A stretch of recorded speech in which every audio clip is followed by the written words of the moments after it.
mystery, right? We always want to know what's on the other side of that wall. It's fucking scary. I'm not gonna lie. Come on now. First, at the beginning, our interaction with them to some sort of a higher dimensional place. Are we alone, and what happens when we die? And now for something completely Muonic. Rain. I know you had a couple of things you mentioned. You were talking about a couple movies you wanted to discuss. I think like open conversation, and then we'll flow into some of the behind the scenes stuff. But I'm curious what movies you wanted to talk about, because they've been movies I haven't seen. So what are we looking at here? Okay. You want me to go? I just want to make sure. Like Jake. You want me to go with the Jake stuff? I want you to go, right? I want to hear about the cinephile. All right, man. Yeah, I got a couple. First and foremost, shout out to the Berts. It's Friday. Happy Friday. Hope everyone's having a fantastic day, morning, evening, and or night. Love y'all. Appreciate y'all a ton, man. Got to start off with giving huge kudos to Jake. You know, me and Bert were talking about this a little bit last week or the week before. But Jake, you've been on fire. Your movie recommendations that somehow neither of us have seen, True. For the most part, have been incredible. I watched Absolutely Anything All at Once. Is that what it is? Oh yeah. Yep. Everything Everywhere All at Once. Everything Everywhere All at Once. Yeah. That one. That movie, absolutely fucking hilarious. Absolutely hilarious. Still to this day, I was telling Bert about it, like this scene that just, like, okay, for those that don't know about the movie, just to give a little bit of context, right? Aliens are spectating Earth, trying to see if the civilization is worthy of joining the Intergalactic Council. Yeah. And so they're like, we're going to give this one human, all the power to do anything, absolutely anything, whatever they want, however they want. And so it's a fun movie because, like, he does everything that you would imagine someone would do at once, right? So I don't want to spoil anything by giving specifics, but there is one part where, like, how do I word this? I think I know what you're trying to do. Yeah. Is it the wiener fingers? Is it the wiener fingers? That's what I'm thinking. Everybody's thought about it, in some way, shape, or form. But yeah, basically he does something. I'll do it. No, I'll do it. Damn it, you guys spoiled it. Okay. I'll do the one. All right. He's in the mirror and he really wants to get with this chick, man. She's super hot to him. He's kind of an awkward guy, but like real lovable guy. She actually thinks he's like gay for like the whole first half of the movie. So like he goes in the mirror and he's like, I can do anything. He's like, I want a really big dick. And it's obviously like you have to be very specific what you ask for. So obviously he gets like this massive dick, falls to the floor, can't get up because it weighs so much. It's so big. So he's like, no, a pleasurable size. And then he gets up and then he goes, well, can you make it white? He's like, all right, perfect. So that part of the movie, fucking hilarious. The whole movie's great. If you haven't watched it, watch it. I was able to watch it on Prime. Fantastic, Jake. Kudos to you for that. Went so good with our last space. I watched it, laughed my ass off. Shout out Robin Williams. Didn't expect that. He actually voices the dog. Oh, the dog, yep. Did not expect that at all. Funny as fuck, too. And okay. Anything you want to say about that before I dive into like my deep dive in movies now? No. I just think it's a really, really good movie, and it's amazing that they fit the amount of humor that they did in with everything else going on. Like it just, the jokes always landed, and it to finesse that type of timing. Like jokes are as much about the timing of telling them as they are about like the joke itself. The time is a huge part of it. So the fact that they were able to like squeeze like the best jokes in, fucking amazing. Like really, really good recommendation. But want to watch a movie with your friends tonight, go on a date night, watch that movie. You'll absolutely enjoy it. Yeah. Okay. Second movie I got to dive into. We'll only do two. So Sinners. Everybody knows Michael B. Jordan. Big movie that just came out. Box office hit. 93% on Rotten Tomatoes. Blah, blah, blah, blah, whatever. I'll say this. The movie was good. I think it's getting a little overhyped. And I'll explain a little why. You don't really know what genre the movie falls into. Okay. And this just could be that I'm a little crazy. I got a little wild mind. Okay. but like it's a comedy, it's a drama, it's a thriller, and it's a horror. Like, to my mind, after watching it, that's where all the genres fit on this. And to give a background without spoiling, of course, basically, it takes place in the 1930s, the power of music and vampires.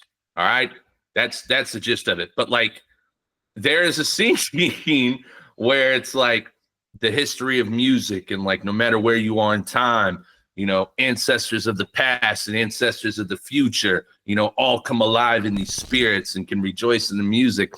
And there's a scene where this dude is playing the guitar, singing the blues, and like, okay, so like they're all of African descent in here. So like, you know, I have some awesome tribal figures, etc., like doing dances and using unique instruments and all that. And then it like goes to the future. This is all in like a barn, by the way, like a big barn. It goes to the future aspect, and the guy with the guitar turns into like a DJ, like mixing. There's girls twerking everywhere. The beat changes. It's like, hey, hey, hey, hey, with like heavy bass. And I know that it was supposed to be like a culturally significant moment, but I could not help but just start dying fucking laughing when this, like, they tried to hone in on like this super serious, you know, cultural evolution of music and appreciation of it, which I get it and I understand. But the moment people started twerking ass in the 1930s to some heavy bass, DJ record spinning shit, I lost my mind. Started dying laughing. And then the last thing I'll say too about it is, great movie. I will say that. Great movie, great entertaining. You should go watch it. If anyone watches it, I won't spoil anything. But the son is going to sound bad. Okay, if you haven't seen it, it's going to sound bad. But the son isn't actually banging his mom. It's actually his baby mama, who just happens to look like his mom, and is much older than him and treats him like a son. I didn't find that out to the very end of the movie, and it was a pretty weird part. But I'm just thinking that right now, that to let everyone know that it's yeah, my wife just came in. She's like, "You're the only one that thought that." I'm not going to be the only fucking one, okay? Because I Google searched it, and there was a whole bunch of other people on Reddit thinking this shit. All right, but yeah, movie good. Would I see it again? I don't fucking know. I don't know. And if you watch it, I want you to tell me the genre you think the movie is. If it's a thriller, if it's a dramedy, if it's a horror, if it's a comedy, I really don't know. I think it falls into all different brackets. Michael B. Jordan, though, probably the best actor portrayal I've ever seen in my life. He literally plays twin brothers. He's playing the two main characters at the exact same time, and they are complete opposites. But you believe that it's like two Michael B. Jordans the whole time, and it's fascinating. So those are my movie hot takes. That's my movie hot takes. Yeah, I mean, I had to look it up after. I was like, is there a Michael B. Jordan like lookalike? You know, who's this guy or whatever? But yeah, I recommend it. It's a great movie. You're gonna laugh. Maybe not. I don't know. Maybe I'm just like culturally insensitive, or I just have a really dumb, bland sense of humor. But yeah, you'll see it. You watch it, the movie. You're in the movie theater. It's all serious, and then you know people start twerking in the 1930s. All right, it hits you, and you're gonna let out a giggle. All right. So there's my movie take. Two good movies. Jake recommendation, phenomenal, and then Sinners, new movie that came out, pretty damn good. When he's like complete opposites in that, right? If I remember correctly. Yeah. God. Yeah. I'll say it. That's what.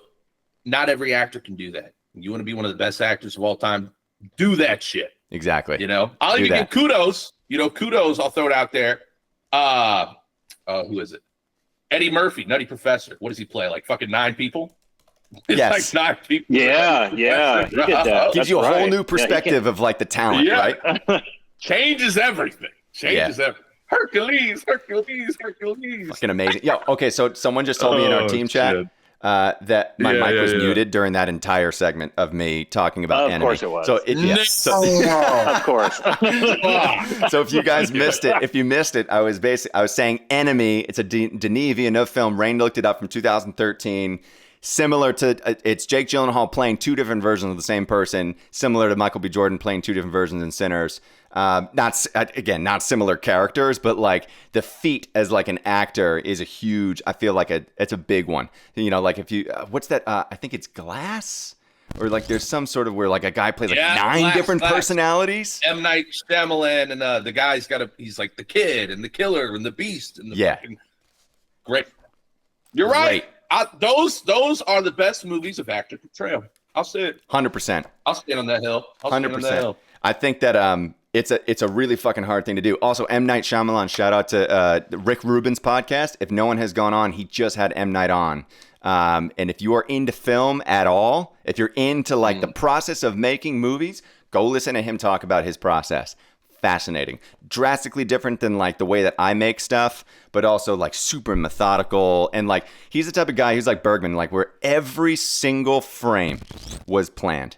Not a lot of room for improvisation, if any. What's written on the page is there for a reason. If there's an on the page, there's a reason that the is on the page. It's like he's one of those types of directors, and I think that his movies are like, I mean, if you look at like, he was even talking about this, they were like Signs, The Sixth Sense, I think Old, I think a couple of other films of his, all netted out to 107 minutes total runtime. All of them.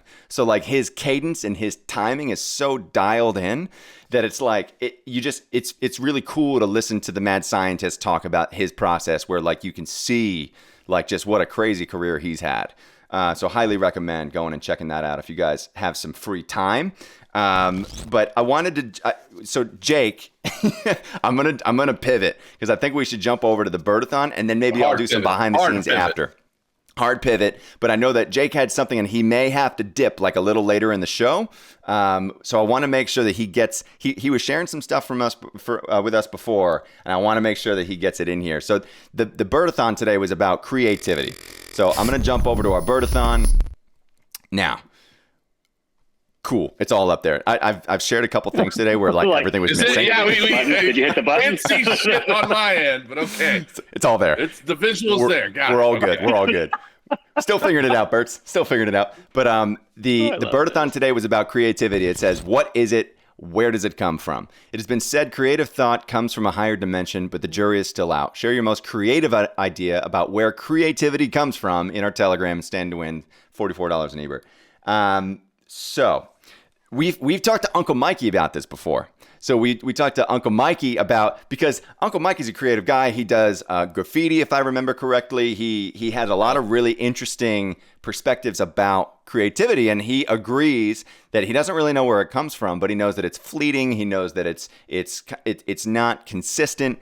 And we had a lot of really interesting Birdathon submissions today, hundreds of messages, and also some really cool conversations broke out as well. But Jake was talking about, I guess, I don't know if this word is correct, the pedagogical, the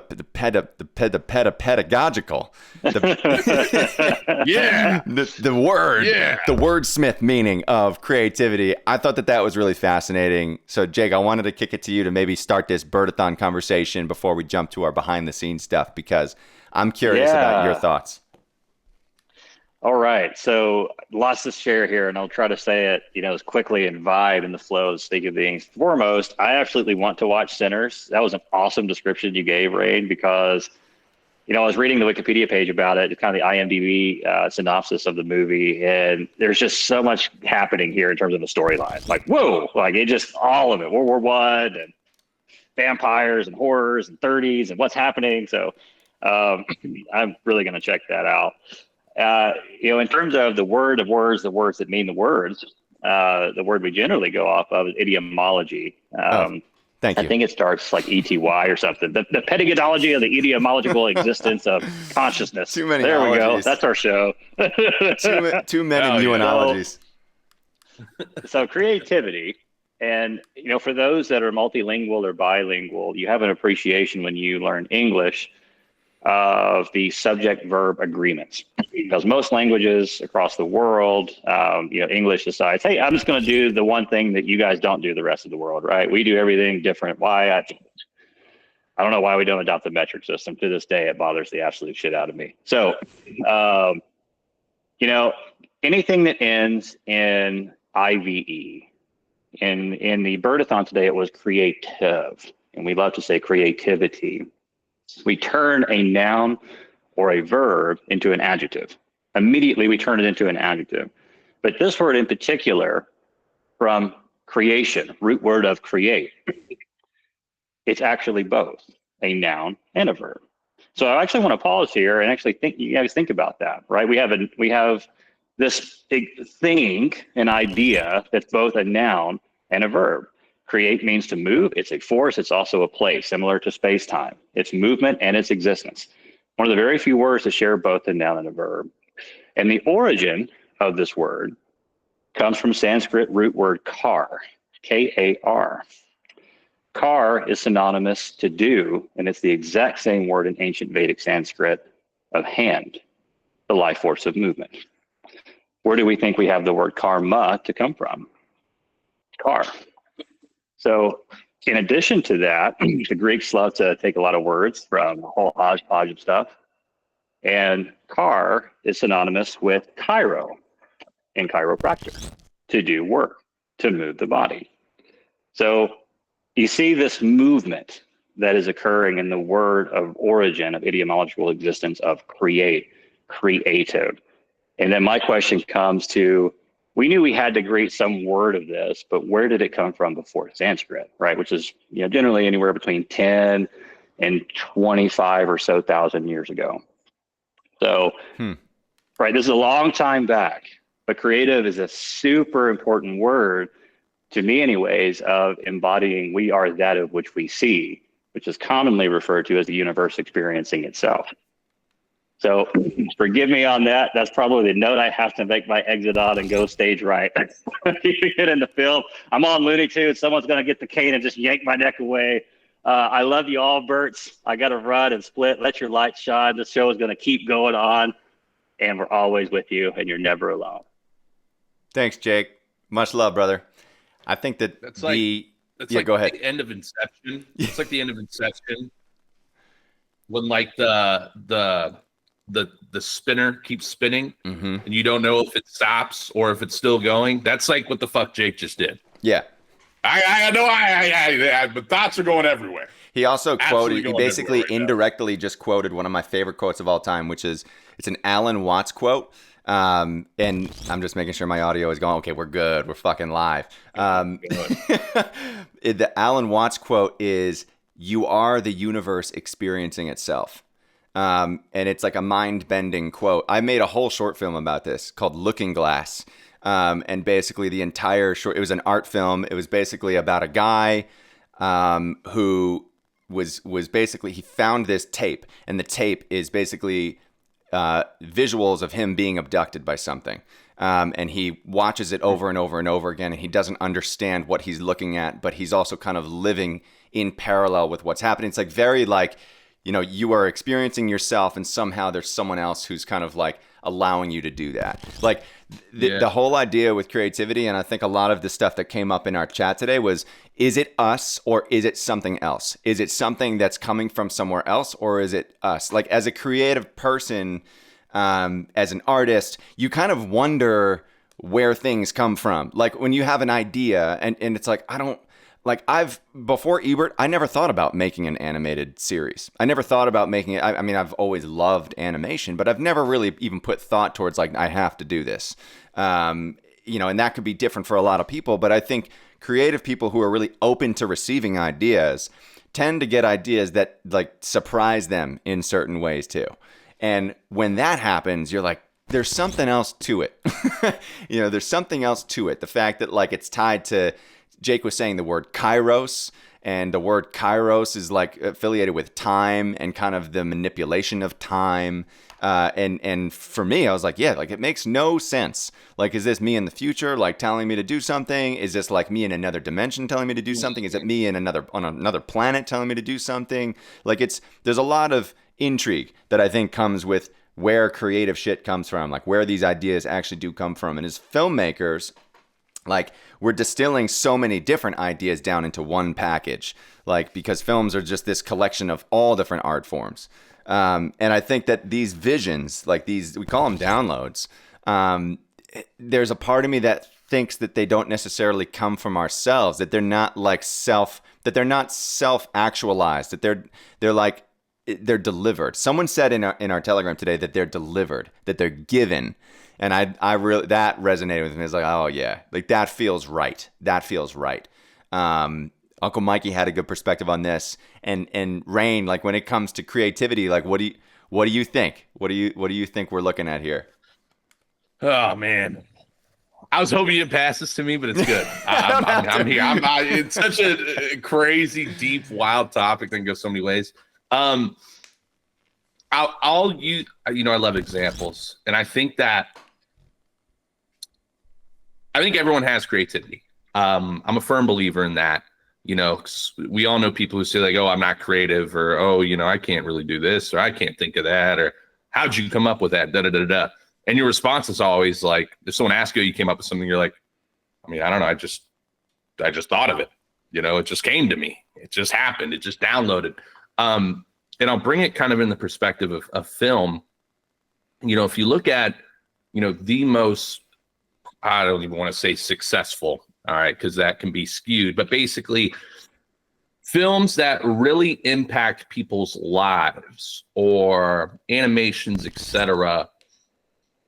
In my opinion, there's two main aspects of it.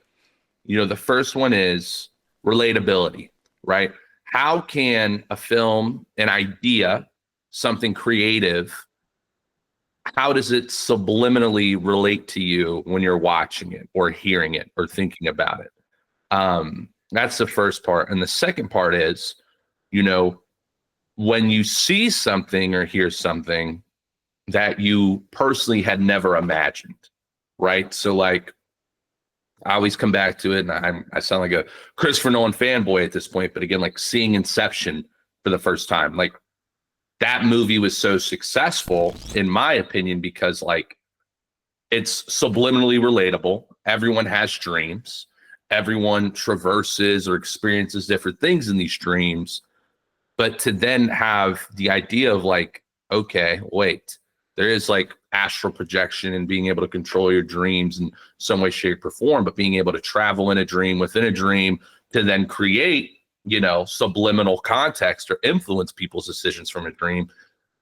That's what made that film so damn successful.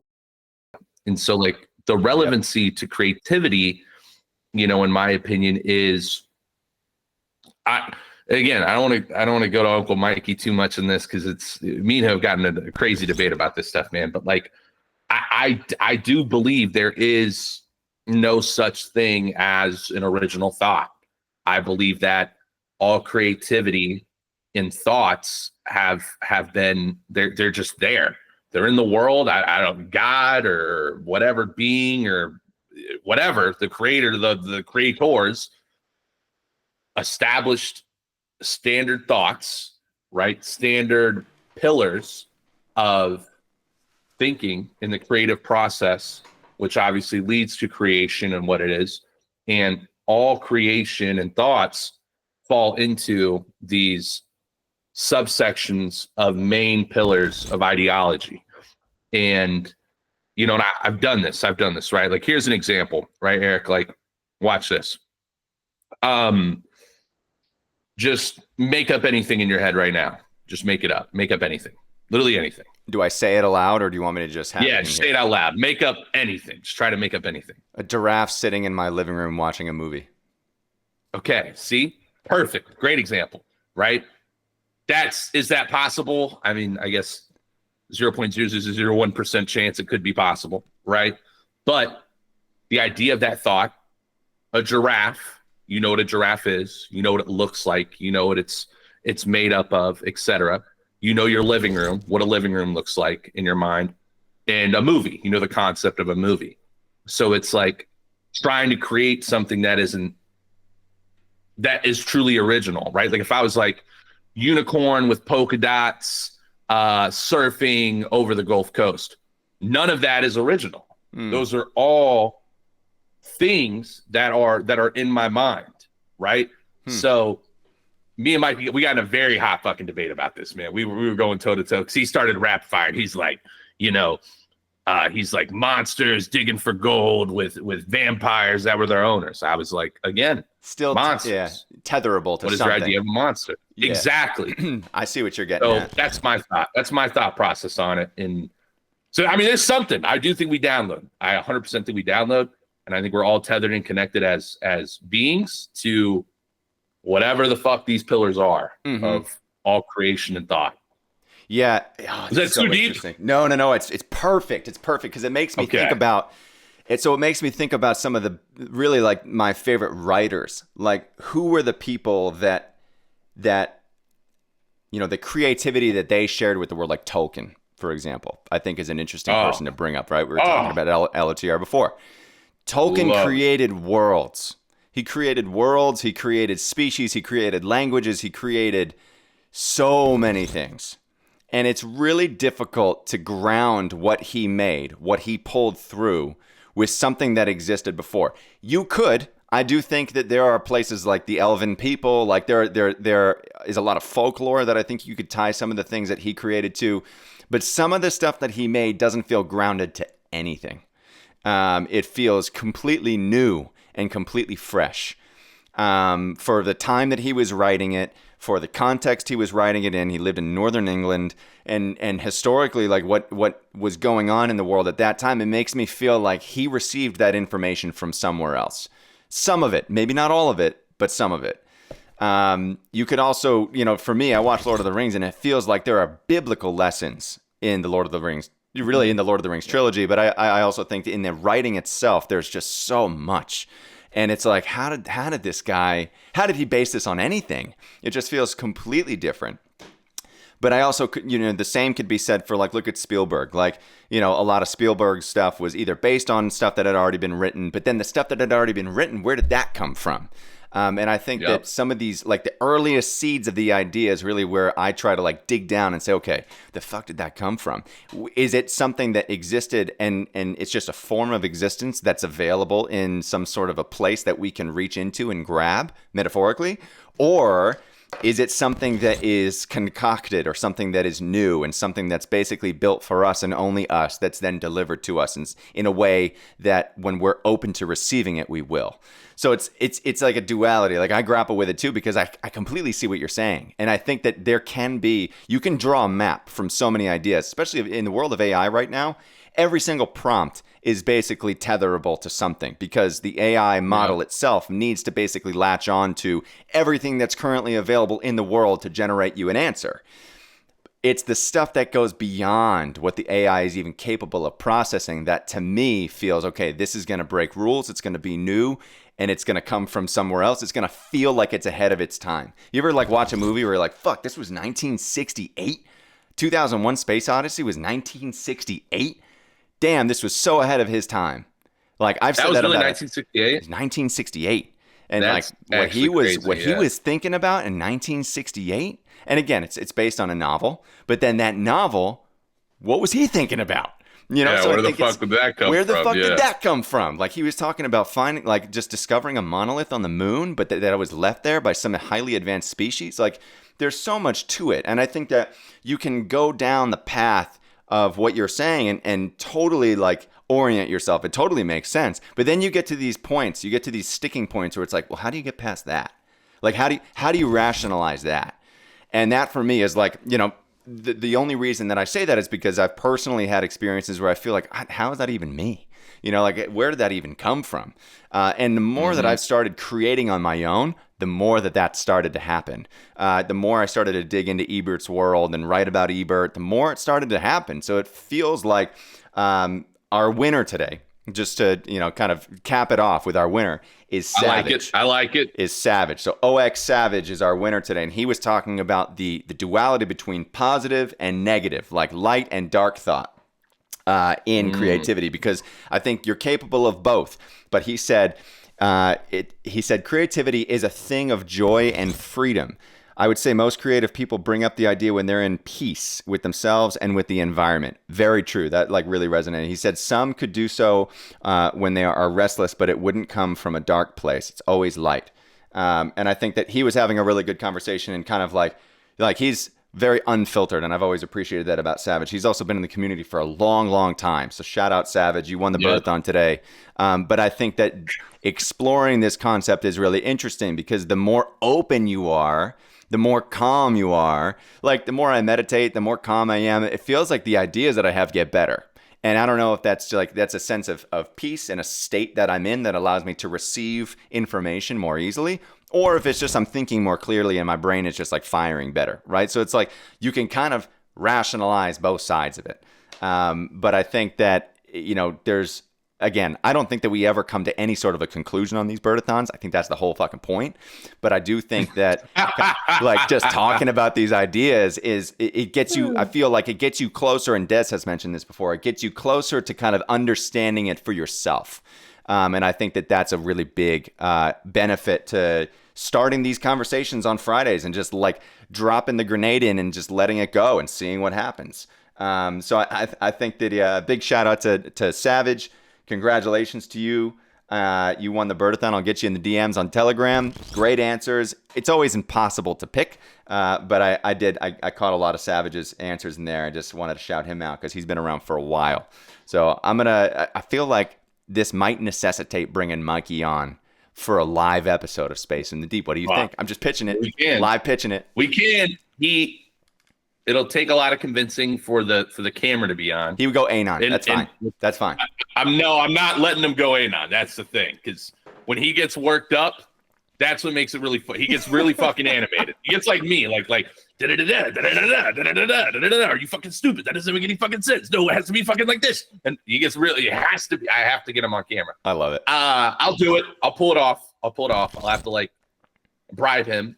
Like tell him I'll get him a new social security card with a new number or something. That might work. He will be protected at all costs. Protect Uncle Mikey. Yeah, that is amazing. That is the biggest thing. He'll probably ask for like a deep fake filter or something. But no, one real quick, really quick. I love that submission by Savage. I just want to give a couple flowers here. I love that submission by Savage because, Vice. I don't want to play devil's advocate here because it's not the right term, but like looking at it differently is like, coming being in peace and clarity in a positive mindset, right? Like, like I can say like, for myself specifically in music, so like that's where a lot of my creativity really started to spark me was music. And when I started making music, it came from a really dark place. Like really, I'm not trying to make this depressing or sad, whatever, blah, blah, blah. Nobody gets sad. You all know what I've been through. We had that whole fucking space. Let's leave it there. But, writing music from a dark place, it made it really fucking good. I'm not going to lie, just because it encaptured those emotions, right? Like pain, suffering, greed, envy, all that fucked up shit. But it also served as like a release, to where it opened up my, my body, my soul, my vessel to then heal per se, or process to then allow more positive, peaceful thinking to come in, which then was also super creative and good too. So I love the concept of creative thought coming from an aspect of light and quote unquote dark. I like that much better than good and evil. So I think the balance is like neutrality, right? Like you think of like a horror film, I mean, I don't know. I haven't made a horror film, a really fucked up horror film, but like, I mean, okay, example. I can't imagine the guy who made Human Centipede, if everyone knows that film. You know that film, right? Nightmares. That's nightmare fuel. Yeah. No way he was like in a piece of like he didn't make that pure joy, right? Exactly. So like, look at Gaspar Noé's work. He's sick. Yeah, exactly. So I love that. I love that. Savage, big shout out to you. Just opened up a whole new world for my mind.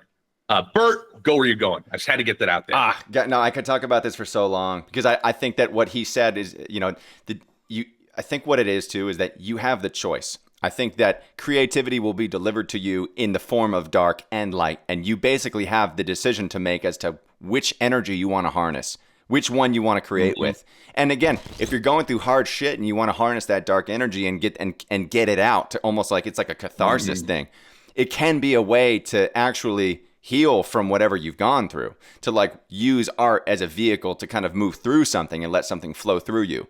So in that respect, it's like, yeah, like it can get delivered to you as darkness, but then your intentions. I think that humans inherently, I think, want to move toward a light existence. Like we're talking about like positive, negative, like the yin yang of life. And I think that creativity is this vehicle that we have as human beings to use to push more of one or the other into the world for other people to absorb. And I really do think that there is a war that has, I think, been happening for all of existence, for the existence of all things. And it's hard to define it as a war, but I think it's a battle between these two polarities. It's a battle between dark and light. And you can start to get a sense for which energy is starting to kind of capture the masses, if you will. I would say that in a lot of media that you see today, there's a lot of dark energy coming through in creative thought that people are thinking about and acting on and making things that, you know, like these kind of intrusive thoughts of like these dark thoughts, people are, I think, kind of compulsively making them because they feel like they need to either get them out or show other people, whatever it is.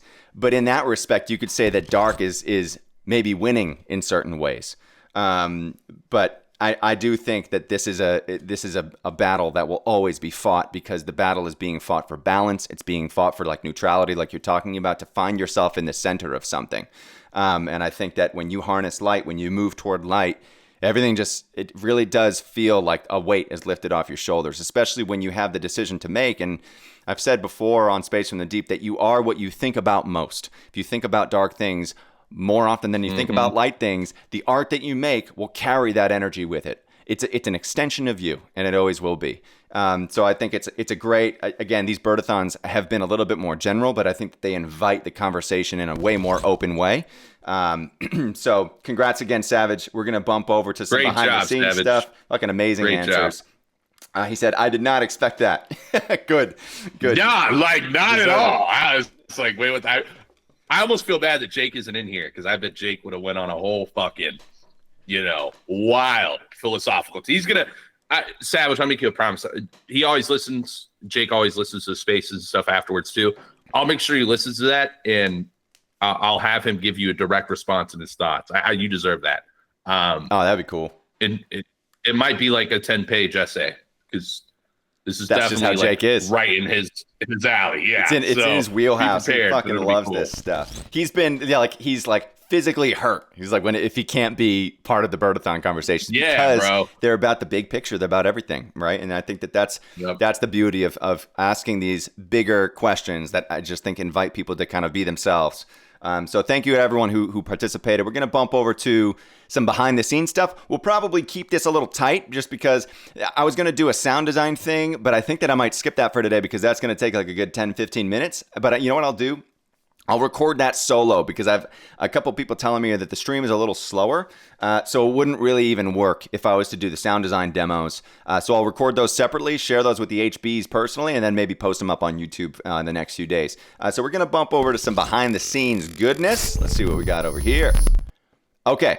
This was the Pro Tools thing, but we're going to bounce over. So we're going to hide Pro Tools, and we're going to just talk about a couple of little things. If you're an animation fan, if you're someone who likes movies, if you've ever really, again, there's so many behind the scenes as to like how things get made.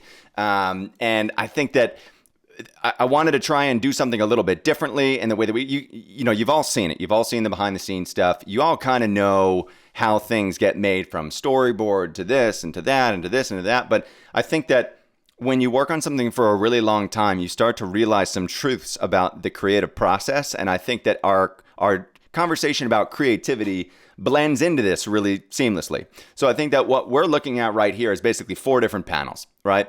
The first panel, as you've seen like storyboard images, right? So this is actually just after a storyboard image, because we've got this kind of temporary image of Ebert in there. But then you move over to something called the layout, and that's in a gray frame. So basically layouts are where we do blocking. It's basically where we start to talk about movement and the specificities of movement and where the character is going within the scene that you're trying to create. And then after that, you're going to notice that the last 2 frames get really, really close. They look very similar. So the one on the bottom left is a fully composited frame. So when you fully light and texture something, that's usually what it comes out looking like. You've done full texture and color and all this stuff, and it's looking really good. And then if you notice the bottom right frame, it looks basically the same with a slight difference, and that's basically the shading on the eyes. If you guys notice, the shading on the eyes is almost like it's like minute, but which frame looks more finished? I think that the point that I'm trying to make with something like this, which you've always seen, oh, here's a before and after, but when you start getting really far down the line, the changes that you make become really, really small. And I think that the best movies in the world, I think that the best animated movies, especially in the world, spent a lot of time on those the last 2%, right? Which is like these small details that you tend to see. Like for us, we were looking at these eyes for like a couple months on the bottom left, and we're like, fuck, something doesn't feel right. Maybe we can like key in some sort of a shade or something. And it was just part of the conversation. And finally we did it. And all of a sudden the frame completed itself. So I wanted to share that as just kind of a really interesting way to look at the evolution of what we're seeing. This was, I think, part of the tease that just went out on social media. So what we're seeing is like months and months and months of time and work and consideration. But I think that as you get further in, kind of as I'm saying, like these changes become really small. And if you have an eye for these changes, generally what you're making is going to look and feel so much better.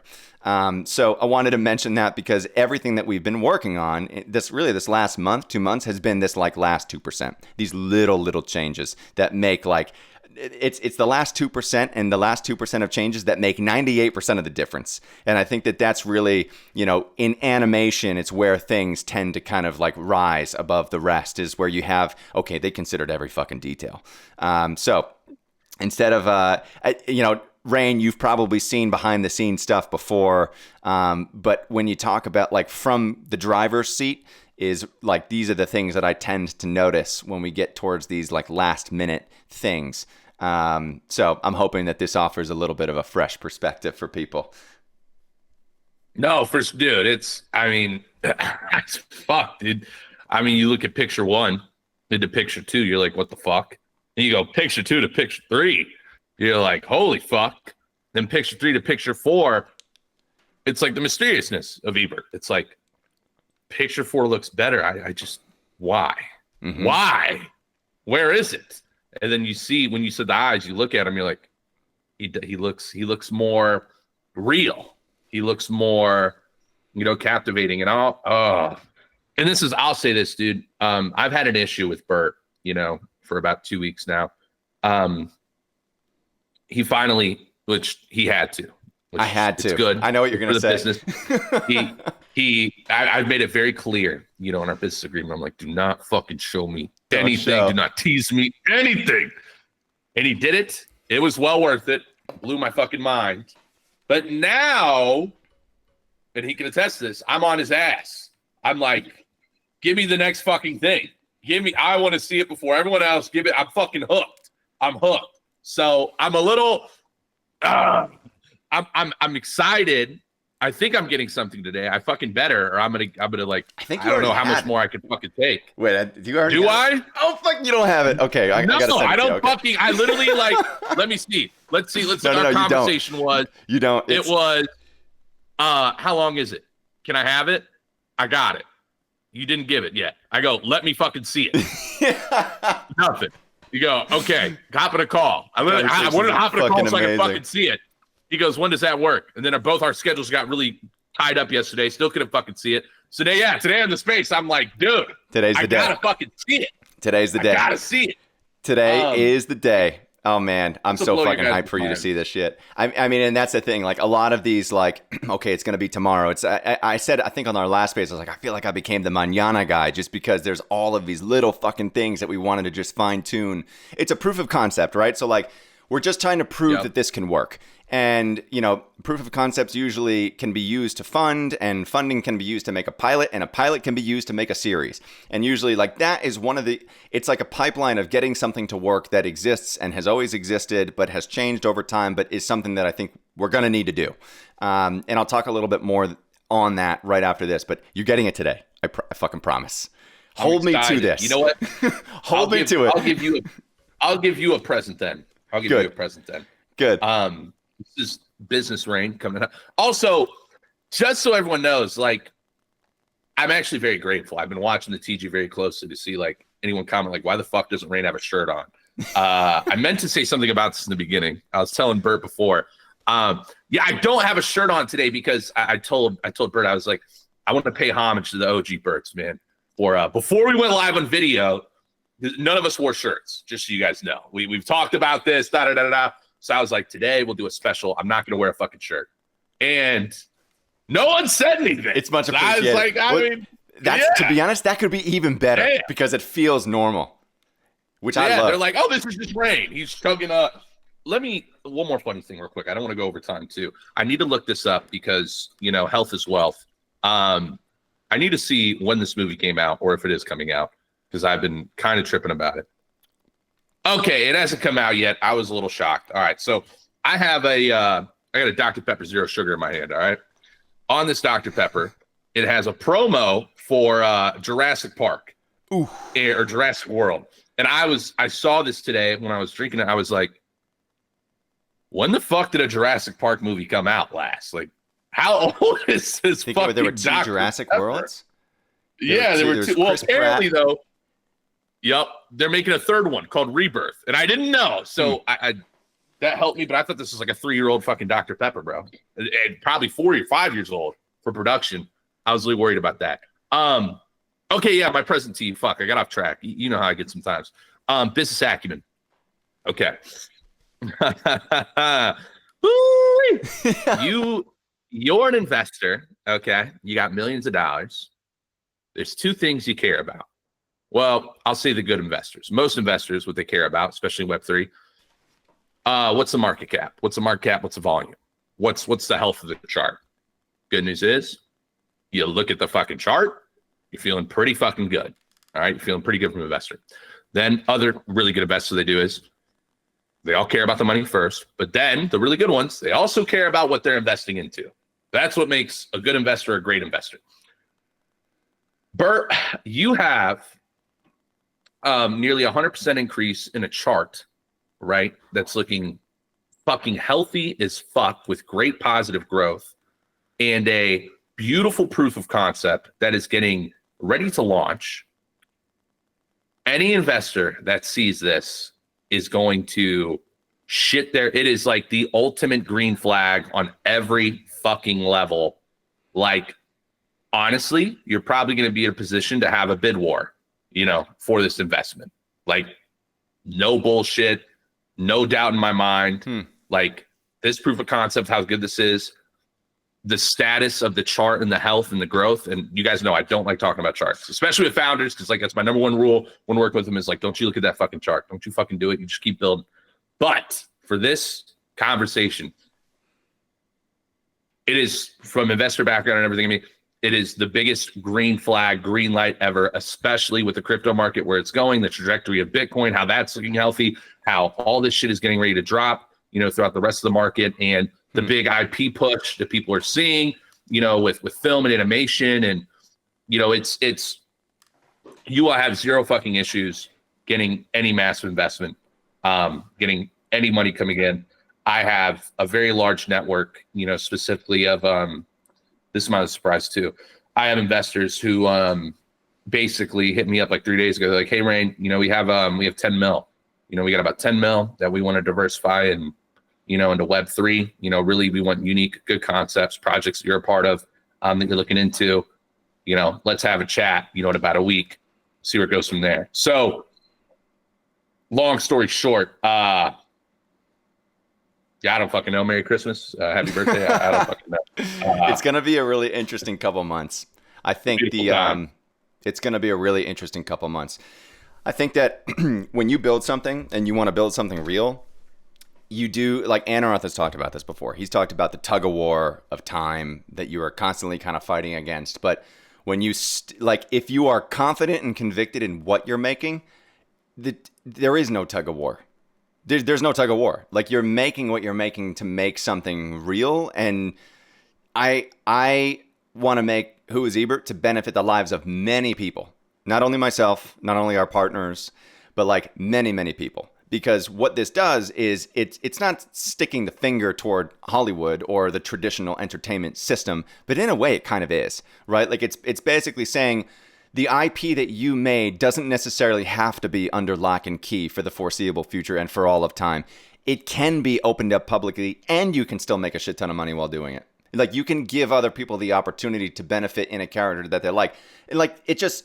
in a character that they like. And that's why I always say to people that what we're doing in Web3 is so novel. It's not that like the Pudgy Penguins of the world and the Doodles of the world were all kind of based on the precedent of an NFT collection of this idea. And there's no, it's different. We're making movies. We're going down a road of creating something that people can truly be a fan of because they connect with what it's trying to say. And we talk a lot about what movies are really saying. And I think Ebert's message has been really clear from the beginning, is that he's on the light side, I think, of what art and what creativity has to offer. And he's trying to channel as much of that through as he can. And I think that as we grow, as we get to this point, yeah, it's been a fucking grind. Like, you know this, it's been a grind. Watching your chart go down, watching the antics in Web3 play out in real time against something that you're trying to build that you believe in, but you really have to dig your heels into the ground. We talked about this too. It really challenges you as a founder. But I think when you get through that point, we're at a point now where we have a product, we have a proof of concept, we have a community, we have all of these things that are ready to be packaged into this nice package to say, this is the platter and here's everything on it and you're welcome. Like, and I think that's what you're getting at, Rain. And I think that it's a perfect way to look at where we are now in time with what we've created, because it felt surreal yesterday to watch really what feels like a finished proof of concept film, for, end to end, all the way through for the first time in many, many months. And I was like, holy shit, I just watched the entire film without thinking that I needed to change something. Whoa. And if I really look hard enough, I know that I can find something to change, because no frame will ever be perfect. But at the same time, it's ready. And I think that the concept is real and proven, and it's ready to be, watched and screened at film festivals and, beyond. And hopefully, what we know, actually it's not a hope thing, because we don't hope. We know that this will lead to the pilot being made. This will lead to the series being made. This is what needs to happen. It's the work that needed to go in to make this thing fucking real.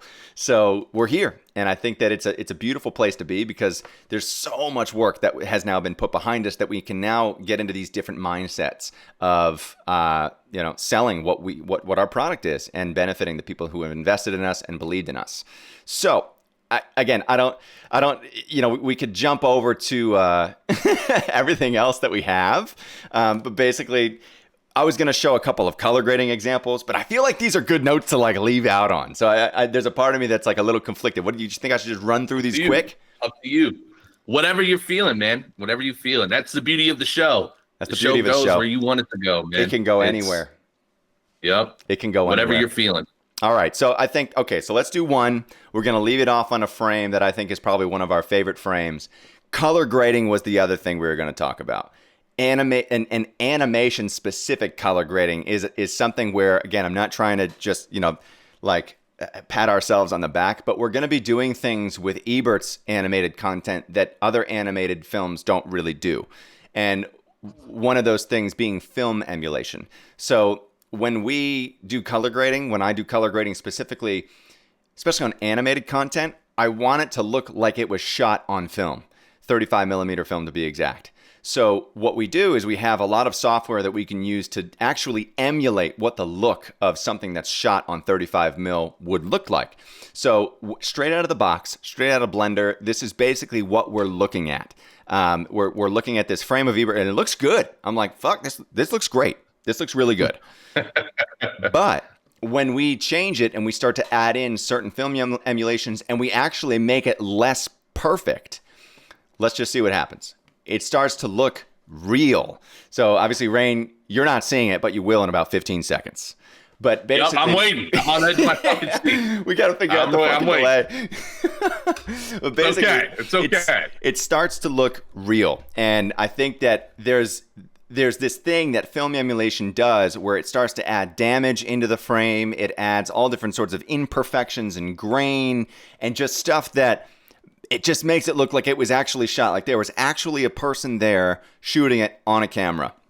So what we're doing with all of the animated stuff that we make, all of the full CG stuff, all of Ebert's stuff is going to be kind of made imperfect. And, you know, we're trying to move and create some of these imperfections in the stuff that we make to make it look more real. And I don't know if I've ever heard of an animated film doing that, like using this kind of like live action software to emulate a film look on an animated frame that is like, so like you just don't want to touch it, right? But this stuff I just saw it.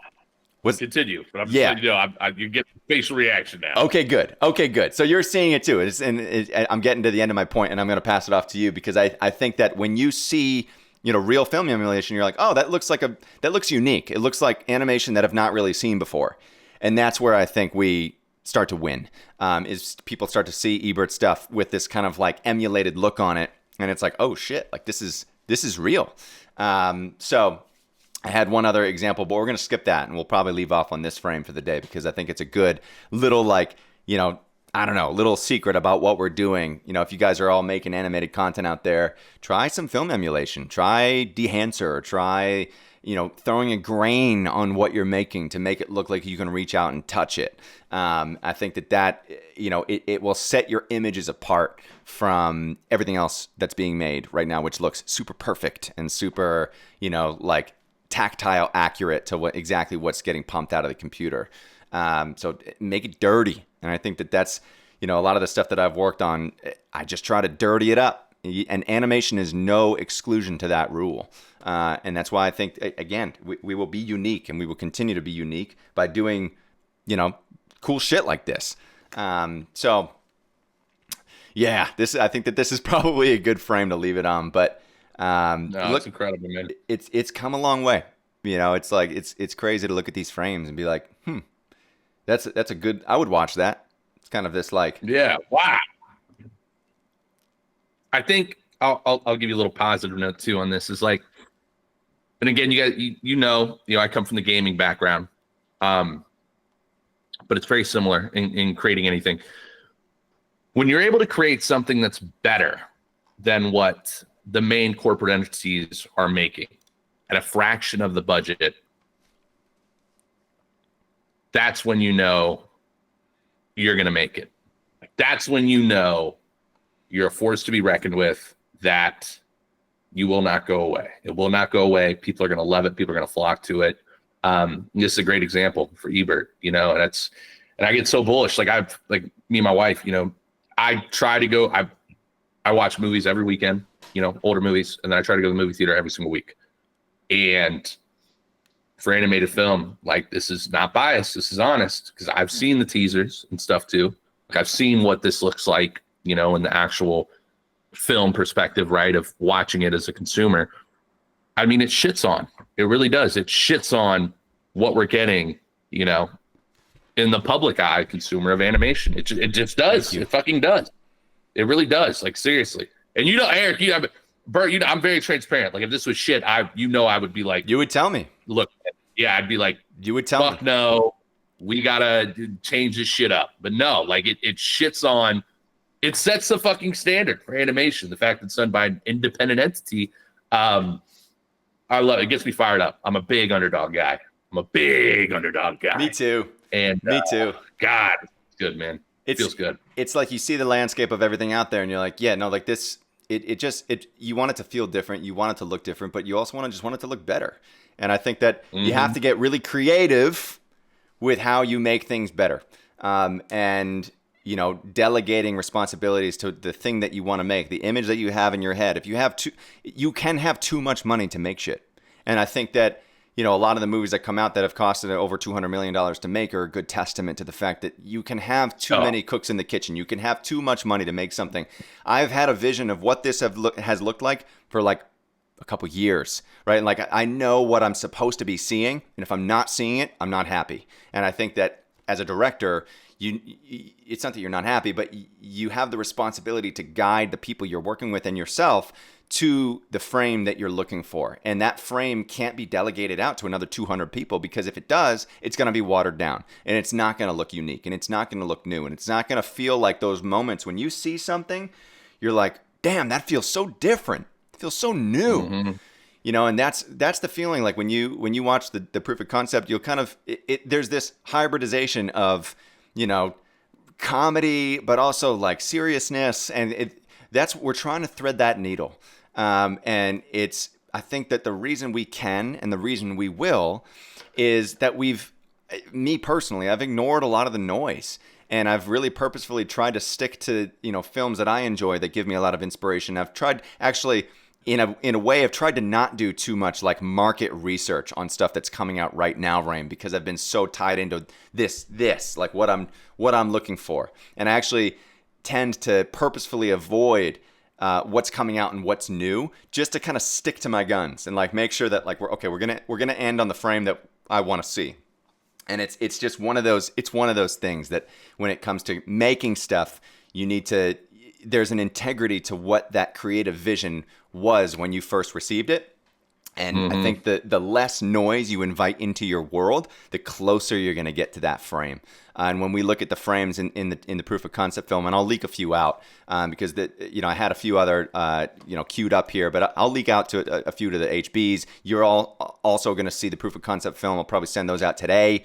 But these are the films that I've been waiting to see. Yeah, the HBs are going to see the POC as well. HBs? If you're an HB and you're on this call, you're gonna see this thing that we've been making. And I think that the really important part, and I'm going to send this in a message to everyone too, is that this is intended to help us make something bigger and continue to make something bigger. And that goes into really the expansion of our universe, the expansion of the ECU, the expansion of the Who Is Ebert franchise, and the expansion of what MUON is capable of. Obviously, Ebert is MUON's IP. Like basically, it's under the MUON Productions umbrella. That's like, it's a creative agency behind all this stuff.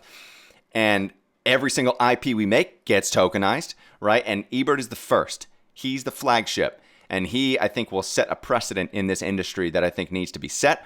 And when you want to move mountains like that, it better look good. And like that's it better look good, and it better sound good, and it better feel different, and it better, it's like everything, every detail has been really considered. Is a word that I use in a lot of the work that I do, is everything needs to feel considered. Doesn't mean that it's good or bad, and that's a subjective thing, but it needs to feel considered. So this piece is going to either find film festivals, it's going to find investors, it's going to find all different sorts of VC firms, and it will be used for the basically jacking in some gasoline to the fire to really amplify our growth. The fact that we've gotten to this point, and people know that I've bootstrapped this myself, is nothing short of a minor miracle. And I think that so much of that was on belief and conviction and the community energy that we've received to continue pushing. And it's one of those things that I think it's super exciting. So the HBs are going to be receiving the POC film link today. You can all view it. Obviously don't share it. But it's, we're there. And our sales are being redirected towards raising, what I think is funding that we deserve to build this world that we've worked really fucking hard on. And I think that this is a good place to leave it off. I wanted to at least cap it off on some sort of a note that just lets people know that we've hit yet another inflection point in this journey. And having these conversations and doing birdathons every week has just been this incredible, we're flying through the sky, and these things are like the clouds that we get to bounce off to, just to continue to glide through the air. And I just think that this stuff is what really makes us the ECU. It's what makes us the Who Is Ebert projects. It's what makes us MUON, is that we do these other things that are community driven and really tangible, and things that people can really sink their teeth into, and gets our faces up on the screen to actually share our message and our voice. So Rain, as always, thank you to you. Thank you for coming in. Thank you for your ideas. Thank you to the Berts. Thank you for Savage for his great Bertathon submission today. And we will see you on the next episode of Space from the Deep, episode 28, baby. We're flying. We're flying. Peace out, everybody. Thank you so much. We'll see you next week.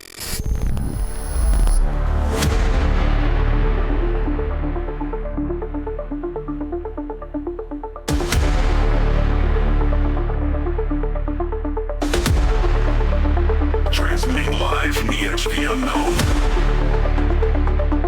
This is Space from the Deep.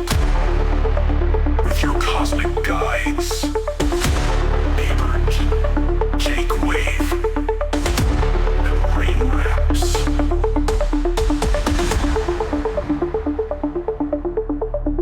Explores origin, purpose, and everything in between.